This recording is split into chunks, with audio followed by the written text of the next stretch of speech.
রেলমন্ত্রী শ্রী অশ্বিনী বৈষ্ণবজিকে হৃদয়ের অন্তঃস্থল থেকে ধন্যবাদ এবং অভিনন্দন জানাচ্ছি।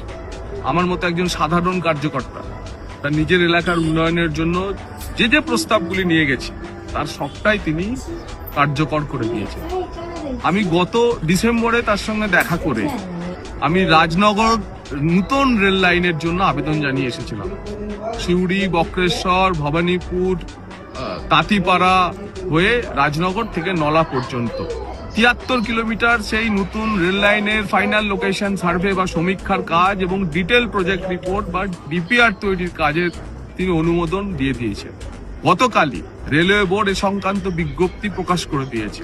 পূর্ব রেলের জেনারেল ম্যানেজারকে এই কাজ দ্রুত রূপায়ণের জন্য নির্দেশ দেওয়া হয়েছে। আজ রাজনগরের মানুষ, সিউড়ির মানুষের কাছে বড়ই আনন্দের দিন। গত ১০০ বছরে সিউড়ি থেকে কোনো নতুন রেল লাইন হয়নি।